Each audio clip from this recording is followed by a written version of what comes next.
black water. A silhouette on the horizon, 40 cannons, tar-black hull, sails cut from a slaver's rigging.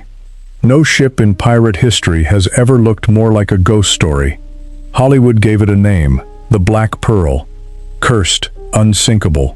Captained by men who couldn't die. But strip away the movie magic, and a real ship emerges from the historical record, one that didn't need a curse to be terrifying. It needed guns, and a captain willing to use them. In 1717, a French slave ship was stolen in the Caribbean. Within a year, it had blockaded an American city, held its wealthiest citizens hostage, and vanished into a legend that still hasn't fully faded, 300 years later. This is the true story of the Queen Anne's Revenge, the ship that actually terrorized America. Before we go further, if stories like this, where myth and documented history collide, are your thing, hit subscribe now. This channel exists to find the real events buried under the legends, and this one only gets stranger from here. November 1717. Off the coast of Martinique in the Caribbean, a French merchant vessel called La Concorde was sailing home from West Africa. She was a slave ship, 3 months into her voyage, over half her crew already dead or dying from disease. She was slow, she was weakened, and she was exactly what a predator was looking for. The predator was Edward Teach, a man history would come to know as Blackbeard. Teach had spent the previous years as a privateer turned pirate operating out of the Bahamas, a lawless pirate haven at the edge of the British Empire. By late 1717, he commanded a small fleet, but he didn't yet have a flagship worthy of his reputation. La Concorde changed that. Teach and his men overwhelmed her with barely a fight. The French crew, exhausted and outgunned, surrendered almost immediately. What Blackbeard took wasn't just a ship, it was a weapon platform. He stripped La Concorde down and rebuilt her as a floating fortress, mounting somewhere around 40 cannons across her decks, an almost absurd amount of firepower for a pirate vessel of that size. Most pirate ships carried a handful of guns and relied on speed and intimidation. Blackbeard's new ship didn't need to run from anyone. He renamed her the Queen Anne's Revenge. The name itself was a message. Queen Anne had died in 1714, and her death triggered the War of the Spanish Succession's peace settlement, a peace that put thousands of trained privateers and sailors out of work, and, in the eyes of many, out of a livelihood. Blackbeard's new flagship carried her name like a grudge. Here's where the legend and the man start to separate. Edward Teach was not the wild-eyed madman of later pirate fiction. He was, by most surviving accounts, a calculated showman. He wove hemp cord and slow-burning fuses into his massive black beard and lit them before battle, so that he appeared to sail into combat, wreathed in smoke, like something risen out of hell itself. He carried multiple pistols and a sword openly on his person at all times. He cultivated fear as a strategic tool, because a captain who never had to fire a shot lost no men and no supplies. It worked. Merchant crews who saw the Queen Anne's Revenge approaching, black flags snapping and Blackbeard's smoking silhouette on deck, frequently surrendered before a single cannon fired. Crucially, life aboard was not the tyranny people often imagine. Like most pirate crews of the era, Blackbeard's men operated under an agreed code, splitting plunder by an established share system, with the captain often taking barely more than an ordinary crewman. His crew was diverse by the standards of any 18th century vessel. Records suggest a significant portion, at times more than half, were black sailors, many of them formerly enslaved men, who found in piracy something closer to equal standing than colonial society offered them anywhere else. This is the ship and the man that would soon turn toward the American coast. By the spring of 1718, Blackbeard commanded a small flotilla, the Queen Anne's Revenge, and several smaller sloops, and he set his sights on one of the richest ports in colonial America, Charleston, South Carolina.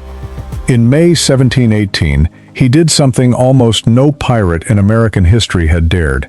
He blockaded an entire city. For nearly a week, Blackbeard's ships sat across the mouth of Charleston Harbor and stopped every vessel trying to enter or leave. Ships were boarded, cargo seized, passengers taken hostage, among them prominent citizens of the colony. One of Blackbeard's demands was almost theatrical in its audacity. He wanted a chest of medicine, likely to treat disease running through his crew, and he threatened to execute his hostages and send their heads to the governor if it wasn't delivered. Charleston, a city with no navy of its own to challenge him, had no real choice. The medicine chest was handed over. The hostages were released, stripped of their valuables but alive. Blackbeard sailed off unopposed. For a few days in May 1718, one pirate ship had brought an American city to its knees, without losing a single man. If you're finding this as wild as I did researching it, do me a favor and drop a like on the video right now. It genuinely helps this kind of deep dive content reach more people. Now, here's where it all falls apart for Blackbeard. Success like Charleston should have cemented Blackbeard's legend as an unstoppable force. Instead, weeks later, it started to unravel, and some historians still debate whether what happened next was an accident or a calculated betrayal. In June 1718, Blackbeard steered the Queen Anne's Revenge toward Topsail Inlet, near present-day Beaufort, North Carolina. There, in shallow coastal water, the ship ran aground on a sandbar. It's one of the enduring mysteries of the story. Blackbeard's fleet had grown large. More ships meant more men to feed, and more plunder to split fewer ways. Some historians argue the grounding was deliberate, a way for Blackbeard to strand and abandon a large portion of his own crew, keep the most valuable loot for a smaller inner circle, and accept a royal pardon that was being offered to pirates that year with far less to answer for. Others maintain it was simply bad navigation in unfamiliar waters. Whatever the cause, the outcome was the same. Blackbeard's flagship, the 40-gun ship that had just humbled an American city, was gone, wrecked and unsalvageable. He loaded what treasure and supplies he could onto a smaller sloop, the Adventure, and marooned a large number of his own crew on a nearby sandbar with barely any provisions. Those men were only rescued days later by another pirate, Stede Bonnet.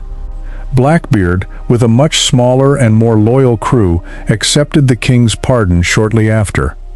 On paper, his pirate career was over. It wasn't. Pardoned or not, Blackbeard didn't stop. He settled near Bath, North Carolina, but continued operating in the waters nearby, and rumors reached Virginia's governor, Alexander Spotswood, that Blackbeard was still active, still a threat to shipping, and possibly conspiring with corrupt colonial officials for protection. Spotswood didn't wait for permission from North Carolina's own government, which he suspected of being compromised. He organized a private naval expedition and put Lieutenant Robert Maynard of the Royal Navy in command, sending him with two small, shallow-draft sloops, the Jane and the Ranger, into the shoal waters where larger ships couldn't easily follow. On the morning of November 21st, 1718, Maynard found Blackbeard anchored near Ocracoke Inlet. What followed was brutal, close range, and personal. Maynard's sloops moved in at dawn. Blackbeard, expecting a fight, had prepared his ship for one, but Maynard had hidden most of his men below deck, letting Blackbeard's crew believe the boarding party was smaller and weaker than it actually was. When Blackbeard's men swarmed aboard expecting an easy victory, Maynard's hidden sailors rose up and met them in a chaotic, hand-to-hand melee across the deck. Blackbeard and Maynard fought each other directly. Contemporary accounts describe a desperate, close-quarters duel. Pistols fired at point-blank range, swords locked, no room to retreat. Blackbeard kept fighting, even as wound after wound landed. By the time he finally went down, he had reportedly taken about 20 cutlass slashes and 5 gunshot wounds, a death that, even stripped of embellishment, is almost hard to believe a man endured for as long as he did.